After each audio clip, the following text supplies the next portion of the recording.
since bata pa ko sa una, ni-irrigated na. At kung dugay, nagdali ka po tambalon even before pa man, dito kaya ka buslog ang tubig. Oo, dito.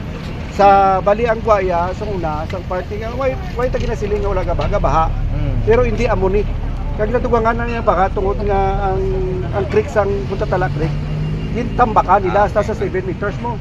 Usually, kuha ginaya, flowing na sa tubig yung lapad. So ang solusyon dapat salon sang drainage. Salon lagi siya sa ini nga box culvert pakanto sa flood control. Amo ni solusyon. Malapad gid man ang Punta Tala Creek. Lapad niya ang Punta Tala Creek, ang Punta Tala Creek niya, lapad din sa una.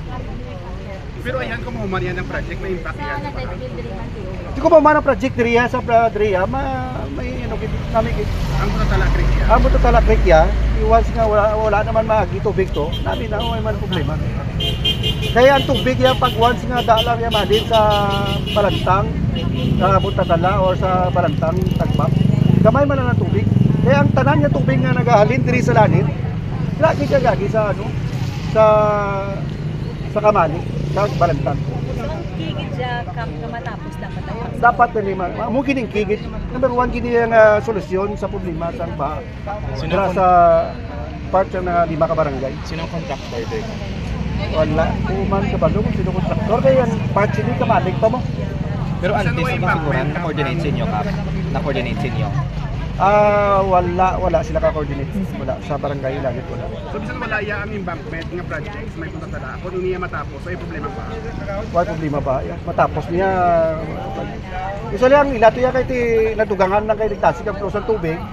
Kintambakan pa kitang creek dito sang 5 to 7 meters, ako lang naglala gid yan. Kaya kintambakan nila mo kung wala kintambakan. Ang baha ara naman na pero hindi na pala sigurado.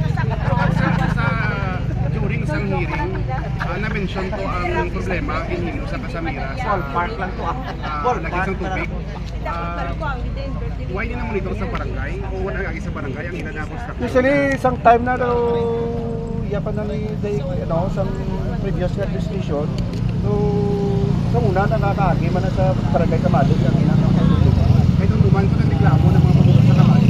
Dugay na bala ko ng reklamo giban din sa una gali kay nakibot kami kay nga na dayon to kay ito siyempre ang pila to nga existing creek nin ano gid mo kung simento babaw Kung nagamay man.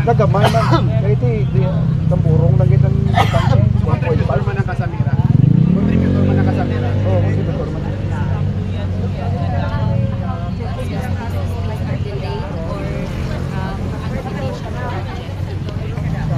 ilang tao ko ulang puro budget nila ito wala na masusunan So, bali unfinished. unfinished na gid Sulat